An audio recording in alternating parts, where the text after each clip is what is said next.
மக்கள் எல்லாம் நின்று கொண்டிருக்கிறார்கள். அந்த மண்மேடை சரிந்து விழுவதைப் போல இருக்கிறது. உடனே எல்லோரையும் இறங்க சொல்லுகிறார். அன்றைக்கு அதிமுகவினுடைய வேட்பாளராக கருப்பசாமி பாண்டியன் தென்காசி சட்டமன்ற தொகுதியிலே நிறுத்தப்பட்டிருந்தார். நிறுத்தப்பட்டிருந்த போது அங்கே எல்லோரையும் இறங்க சொல்லுகிறார் எம்ஜிஆர். யாரும் இறங்க மறுக்கிறார்கள். புரட்சித் தலைவர் எம்ஜிஆர், நீங்கள் இறங்கினால் தான் நான் பேசுவேன் என்று சொன்னதற்கு பிறகு எல்லோரும் இறங்கிவிட்டு பார்த்தால் பெரிய மேடாக தெரிகிறது. உடனே அவர் கேட்கிறார், இது என்ன மேடாக இருக்கிறது என்று கேட்டால், இது காசி விஸ்வநாதனுடைய ஆலயம். பன்னெடுங்காலமாக இந்த ஆலயம் சீர் செய்யப்படாமல் அப்படியே கிடக்கிறது என்று சொன்ன உடனே புரட்சித் தலைவர் பார்த்துவிட்டு போய்விட்டார். கோட்டையிலே இரண்டாவது முறையாக முதலமைச்சரானதற்கு பிறகு அவர் கோட்டையிலே பொறுப்பேற்ற உடனே அவர் போட்ட முதல் கையெழுத்து இந்து சபை அறநிலைத்துறைக்கு.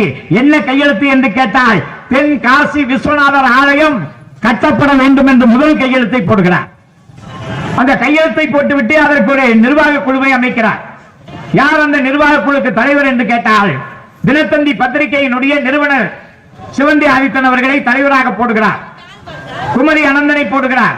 ஒரு 10 பேரை கமிட்டி உறுப்பினர்களாக போட்டுவிட்டு அங்கே வேலையை ஆரம்பிக்கின்றார்கள். ஆரம்பிக்கின்ற போது தங்குதடை இல்லாமல் போகிறது. ஒரு கல்வெட்டு கிடைக்கிறது. அந்த கல்வெட்டை எடுத்து தொழில்துறை ஆய்வாளர்கள் ஆய்வு செய்து பார்த்தபோது அந்த கல்வெட்டிலே எழுதியிருக்கிறார். என்ன எழுதியிருக்கிறார் என்று கேட்டால், இந்த ஆலயத்தை புனரமைக்கின்ற பாக்கியம் காசி விஸ்வநாதனுக்கு மட்டுமே கிடைக்கும். காசி விஸ்வநாதன் எப்படி காட்சி தருவான் என்று கேட்டால், காசி விஸ்வநாதன் இந்த மண்ணை என்றைக்கு ஆள்கின்றானோ அப்போதுதான் இந்த ஆலயம் கட்டி முடிக்கப்படும் என்று சொல்லி ஒரு கல்வெட்டு கிடைக்கிறது. அந்த கல்வெட்டை இன்றைக்கும் அந்த கோயிலில் போய் பார்க்கலாம். அப்படியானால் அந்த ஆலயம் கட்டுவதற்கு உத்தரவிட்டவர் காசி விஸ்வநாதர் என்கின்ற கடவுளாக விளங்கிய எங்கள் இளைய தெய்வம் புரட்சித் தலைவர் எம்ஜிஆர் என்கின்ற அந்த மாபெரும் மனிதர் என்பதை நாங்கள் இங்கே சுட்டிக்காட்டுவதற்கு கடமைப்பட்டிருக்கிறோம். அப்படிப்பட்ட இறைவன் புரட்சித் தலைவர் எம்ஜிஆர் அவர்கள். அந்த இறைவனினுடைய இயக்கம் தலை தோங்கி ஓடி போய் கொண்டிருக்கிறது. அம்மா காலத்திலே சோதனை. அம்மா அவர்கள் சோதனைகளை எல்லாம் தூக்கி எறிந்துவிட்டு அதை சாதனைக்களமாக்கி புரட்சித் தலைவர் எம்ஜிஆர் காலத்தை விட அனைத்து இந்திய அண்ணா திராவிட முன்னேற்ற கழகத்தை பன்னெடும் நிறுவனமாக மாற்றி காட்டினார். அம்மா அவர்கள் மறைவுக்கு பிறகு இன்றைக்கு பல்வேறு சோதனைகள். தலைவரினுடைய 107வது பிறந்த நாள் விழா. யார் யாரோ இந்த இயக்கத்தை அபகரிக்க வேண்டும் என்று முயற்சி செய்கிறார்கள். ஆனால் தொண்டர்கள் அத்தனை பேரும் ஒட்டுமொத்தமாக முடிவெடுத்து அனைத்து இந்திய அண்ணா திராவிட முன்னேற்ற கழகமா, அது தொண்டர்களினுடைய தலைவனாக விளங்குகின்ற அண்ணன் எடப்பாடி அண்ணான் இந்த இயக்கத்தை வழிநடத்த வேண்டும் என்று அனைத்து தொண்டர்களும் ஒன்றாக இணைந்து செயல்படுகின்ற போது வயிற்றெரிச்சல், பொறாமை, நாம் உட்கார வேண்டிய இடத்தில் இவர்கள் உட்காருகிறார்களே என்று ஒரு எரிச்சல். அதை நிர்ணயிப்பது நீங்கள் அல்ல.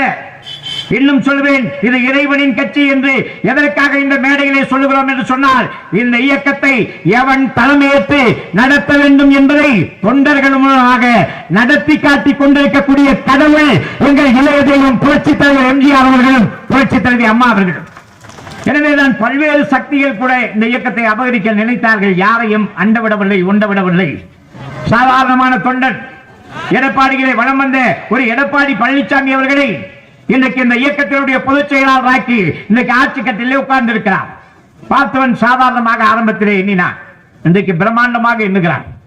அரசியல் களத்திலே ஒரு வித்தியாசமான மனிதர், ஆட்சி கட்டிலே ஒரு வித்தியாசமான மனிதர், ஏழை எளிய மக்களுக்கு தொண்டாற்றக்கூடிய சக்தியும் வலிமையும் புரட்சித் தலைவர் எம்ஜிஆரினுடைய தொண்டனாக விளங்கிய இந்த அருமை சகோதரர் எடப்பாடியாருக்கு நான் உண்டு என்று இன்றைக்கு மக்கள் எல்லோரும் எண்ணிக்கொண்டிருக்கக்கூடிய காலகட்டம் ஏற்பட்டு விட்டது.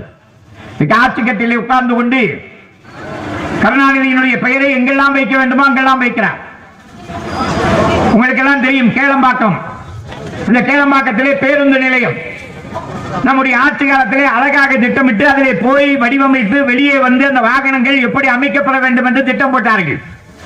ஆனால் இன்றைக்கு ஒரு பைத்தியக்காரன் முதலமைச்சராக உட்கார்ந்து இருக்கிறார். மூளையே இல்லாத முதலமைச்சர். சொல் புத்தியும் கிடையாது, சொல்வார் புத்தியும் கிடையாது.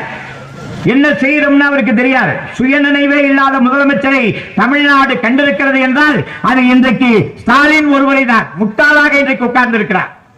நான் முட்டாள் ஆதாரம் இல்லாம சொல்ல மாட்டேன். உங்களுக்கு எல்லாம் தெரியும், ஒரு 6 மாதத்திற்கு முன்னாலே ஒரு ஹேண்டிகிராப்ட் ஒருத்தர் அவன் திடீர்னு ஒரு பெரிய கப்பை கையில வச்சான். என்னடான்னு கேட்டா அவன் நேரா அங்க இருந்து சுற்றுப்பயணம் போயிட்டு ஒரு பெரிய கப்பு வாங்கியிருக்கான். எங்க வாங்கியிருக்கான்னு கேட்டீங்கன்னா கல்கத்தாவில் போய் வாங்கியிருக்கான். கல்கத்தா அருங்காட்சியகத்தினுடைய பொருட்களை விற்கக்கூடிய இடத்துல பார்த்திருக்கான். இது எவ்வளவுன்னு கேட்டிருக்கான். 2800 ரூபாய் ஒரு கப்பை சொல்லியிருக்காங்க. அந்த கப்பை வாங்கிட்டான். வாங்கிட்டு நேரா வந்து ஊர்ல வந்து இறங்கியிருக்கான். எங்க ராமநாதபுரத்துல வந்து இறங்கியிருக்கான். ஜவஹர் அலியோட ஊரு. அந்த ஊர்ல வந்து இறங்கியிருக்கான். இறங்கி உள்ள போய் கப்ப வச்ச உடனே எப்பா எப்படிப்பா இந்த கப்பு வந்தது அப்படின்னு உடனே ஒண்ணு இல்ல, நான் பாகிஸ்தான் கிரிக்கெட் டீம் இந்திய ஊனமுற்றோர் டீம் சார்பாக அடிச்சு ஜெயிச்சுட்டு வந்தேன். ஜெயிச்ச உடனே எனக்கு இந்த கப்பை கொடுத்தாங்கன்னு சொல்ல ஆரம்பிச்சிட்டான். அவன் விட்டது ஒரு பொருளா சாதாரண இந்த டீ கடையில போய் உட்காந்துட்டு பேசுற மாதிரி அவன் பேசியிருக்கான். பேசின உடனே அங்க இருக்கிற ஒரு திமுக கிளை செயலாளர் நேரா ராஜகண்ணப்பனுக்கு போன போட்டார். ஆனா இந்த மாதிரி பாகிஸ்தான்ல ஜெயிச்சு கப்பு வாங்கிட்டு வந்திருக்காங்க. சரி, அந்த ஒரு மந்திரி அவரால் விசாரிச்சிருக்கணும், இப்படி ஒரு போட்டி நடந்துச்சா, இந்த போட்டியில கப்பு வாங்கினான்னு. அது இல்லாம அவரை உடனே கூப்பிட்டு வர சொல்லி கப்பை வச்சு போட்டோக்கு போஸ் கொடுத்துட்டு நாளைக்கு காலையில முதலமைச்சரை போய் பார்க்கலாம்னு சொல்லி அனுப்பிச்சு வச்சுட்டான். அடுத்த நாள் காலையில முதலமைச்சர்கிட்ட கூப்பிட்டு போறாங்க. ஒரு முதலமைச்சர்னா எப்படி இருக்கணும்? ஒரு ஆம்புலேஷன் இருக்க வேணாமா? அனைத்து துறைகளையும் கையில வைத்திருக்கக்கூடிய முதலமைச்சர். அவன் பையன் உதயநிதி ஸ்டாலின் வேற விளையாட்டுத்துறை மந்திரி. இப்படி ஒரு விளையாட்டு பாகிஸ்தானுக்கு இந்தியாவுக்கு நடந்துச்சா? இதுல உண்மையா பாகிஸ்தான் கூட சண்டை போட்டியில விளையாண்டு இந்த கப்பை வாங்கிட்டு வந்தானு ஒரு என்கொயரி இல்லாம இவனை கூப்பிட்டு வந்தாங்க. கூப்பிட்டு வந்து நேரா கொண்டு போய் நிப்பாட்டியாச்சு.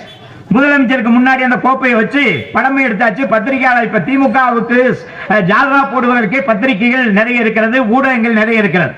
அவன் கூட பேட்டி கேட்கிறான். பேட்டி கேட்ட உடனே அந்த சகோதரர் சொல்லுகிறார், நான் வந்து இங்க இருந்து போனேன், கல்கத்தாவில் போயிட்டு இந்திய டீம் சார்பில் பக்கத்தில் இருக்கிற பங்களாதேஷ் போய் விளையாண்டு பங்களாதேஷ்ல இருந்து பாகிஸ்தான் போனா ஃபைனல் மேட்ச்ல பாகிஸ்தானை ஜெயிச்சு இந்த கப்பை வாங்கிட்டு வந்திருக்கோம்னு அவன் சொன்ன உடனே பூரா ரிலே பண்ணிட்டாங்க. ரிலே பண்ணிட்டு உங்களுடைய கோரிக்கை என்ன முதலமைச்சருக்குன்னு கேட்ட உடனே அப்பதான் அந்த பையன் வாயிலிருந்து சொல்லியிருக்கான், எனக்கு அரசு வேலை வாய்ப்பு வேணும்னு கேட்டிருக்கான். கேட்ட உடனே அதை செக்அப் பண்ண போகும்போதுதான் இப்படி ஒரு போட்டியே நடக்கலைங்கிறது இங்கே தெரிந்திருக்கிறது. அந்த அளவிற்கு ஒரு முட்டாள் ஒரு போட்டியே நடக்காத போட்டியில கடையில போய் காயவாங்கடையில போய் கப்பு வாங்கிட்டு வந்த ஒருத்தனை வந்து பாகிஸ்தான் அடிச்சு ஜெயிச்ச கேப்டன் சொல்லி ஒரு பைத்தியகாரத்தனமா படம் பிடிச்சு காட்டுறான்னா இதை விட கேவலமான ஒரு முதலமைச்சரை தமிழ்நாடு சந்திக்க வேண்டியது இருக்குமா? எவ்வளவு பெரிய மட்டரகமான அரசியல் களம்.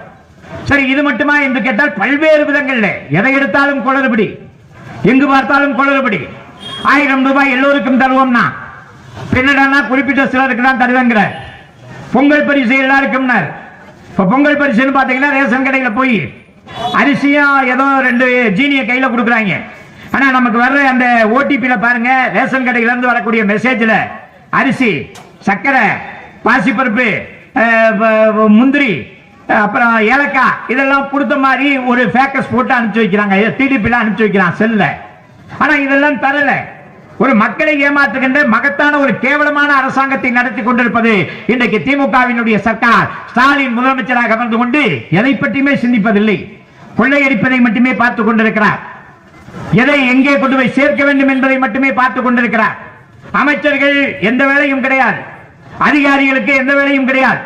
தமிழ்நாட்டிலே சட்ட ஒழுங்கு சீர்குலைந்து எங்கு பார்த்தாலும் கஞ்சா வியாபாரம் நடைபெறுகிறது. எந்த கிராமத்தில் பார்த்தாலும் கஞ்சா.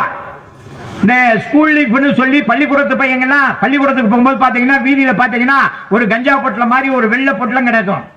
அது எந்த கவர்மெண்ட்லயாவது கிராமத்துல பார்த்திருப்பீங்களா? அதுக்கு பேர் கூல் லீஃபா. பையங்க வாயில வச்சுட்டு பள்ளிக்கூடத்துக்கு போறான் சார். பள்ளிக்கூடத்துல போய் போதையில மயங்கி கீழே விழுகிறான். வாத்தியார்கள் பார்க்க முடியாமல் பெற்றோர்களுக்கு தகவல் சொல்லுகிறார்கள். பெற்றோர்கள் திருத்த முடியவில்லை. அந்த அளவிற்கு கஞ்சாவும் போதையும் வளர்த்துக் கொண்டிருக்கின்ற ஒரு கேடுகட்ட அரசாங்கத்தை ஸ்டாலின் நடத்தி கொண்டிருக்கிறார். எங்கு பார்த்தாலும் சாராய பாட்டில்கள், எங்கு பார்த்தாலும் டாஸ்மாக் கடைகள் திறப்பது, குடிகாரர்களை அதிகமாக்கி அதில் இருந்து வருகின்ற பணத்திலே கொள்ளையடித்து தன்னுடைய குடும்பம் உலக பணக்காரனாவதற்கு நினைத்துக் கொண்டிருக்கின்ற இந்த ஸ்டாலினை கருவறுத்து வீட்டுக்கு அனுப்பி வைத்துவிட்டு 108வது பிறந்த நாளை நாம் இந்த புரட்சி தலைவரின் பிறந்த நாளை கொண்டாடுகின்ற போது தேனி நாடாளுமன்ற உறுப்பினர் அனைத்து இந்திய அண்ணா திராவிட முன்னேற்ற கழகத்தை சார்ந்தவர் என்கின்ற ஒரு நல்ல செய்தியை நாம் பெற வேண்டும். அதற்கு பிறகு 109வது புரட்சி தலைவர் எம்ஜிஆர் அவர்களின் பிறந்த நாள் விழாவை நாம் கொண்டாடுகின்ற போது தமிழ்நாட்டை சென்னை செயின்ட் ஜார்ஜ் கோட்டையிலே அண்ணா திமுகவின் கொடி பட்டொலி வீசி பறந்து கொண்டிருக்கிறது. தமிழ்நாட்டின் முதலமைச்சராக அசைக்க முடியாத முதலமைச்சராக அண்ணன் எடப்பாடியார் அமர்ந்திருக்கிறார் என்ற செய்தியை உருவாக்குவதற்கு இன்று முதல் உழைப்போம் என்று கூறி வாய்ப்பினை வழங்கிய மாவட்ட கழகத்திற்கு நன்றி கூறி விடைபெறுகிறேன். நன்றி, வணக்கம்.